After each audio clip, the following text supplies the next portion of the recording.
দেখো বন্ধুরা, এই যে পার্শে মাছ নিয়েছি, কড়া বসিয়ে দিয়েছি, আর এই ঝিঙে নিয়েছি, আর আলু নিয়েছি। ঝিঙে আলু পার্শে মাছের মাখা তরকারি করব। এই যে পার্শে মাছটা এবারে এই যে হলুদ দিলাম, তেলটা গরম আর এই একটু লবণ দিলাম, দিয়ে ভালো করে আমি মেখে নেব।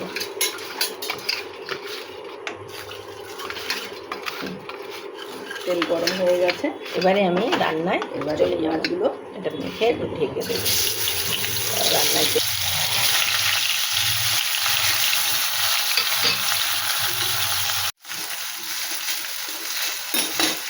মাছ ভাজা হয়ে গেছে।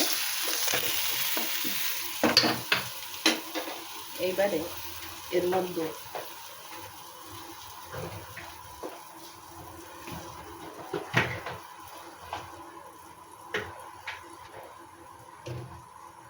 লঙ্কা দেবো, একটু কালো জিরে দেবো, আর আলুগুলো দেবো, দিয়ে ভালো করে নেড়ে ছেড়ে দেবো।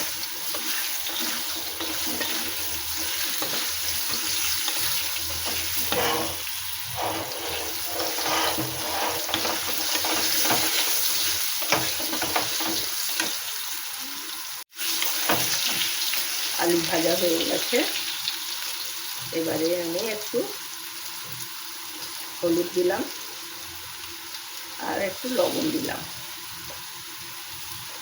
দিয়ে একটু এর মধ্যে একটু আদা দিলাম, একটু নেড়ে করে নেব।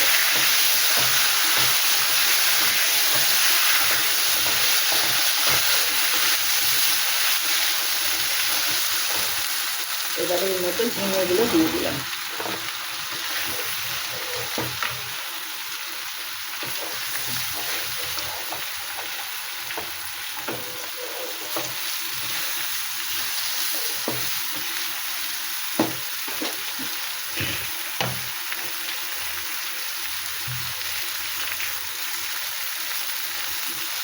এর মধ্যে ধনিয়া জিরে দিলাম,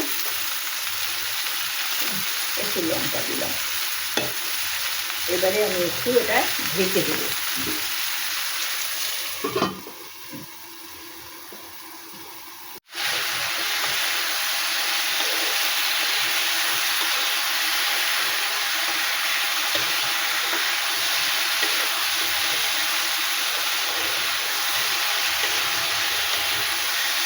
দেখো, ঝিঙে আলু মশলা দিয়ে কষা হয়ে গেছে।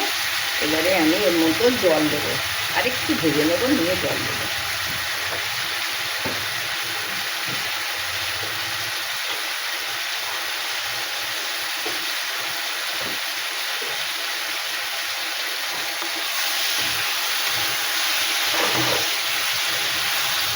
এইভাবে একটুখানি ঝিঙে আলু দিয়ে মাছের ঝোল একবার তৈরি করে খেয়ে দেখে দারুণ খেতে হয়।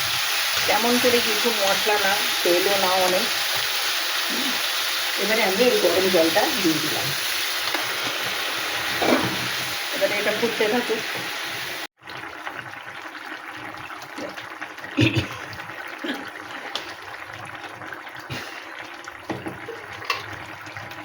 আলু সিদ্ধ হয়ে গেছে, এবারে আমি পার্শে মাছগুলো দিয়ে দিলাম।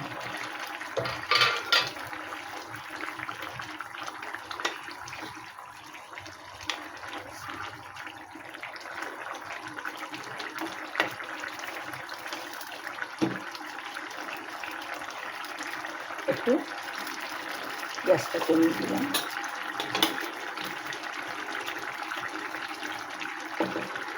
একটু ফুটতে থাকুক।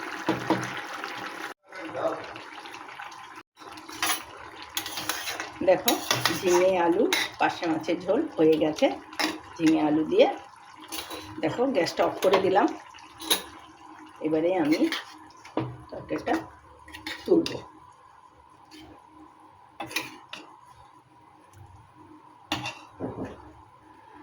দেখো বন্ধুরা, ঝিঙে আলু পার্শে মাছ দিয়ে রেসিপিটা পরিবেশনের জন্য রেডি হয়ে গেছে। দেখো, তোমাদের পছন্দ হয়েছে? যদি পছন্দ হয় তাহলে একবার লাইক কমেন্ট শেয়ার করে দিও। পুরো ভিডিওটা দেখার জন্য বন্ধুদের ধন্যবাদ। টাটা।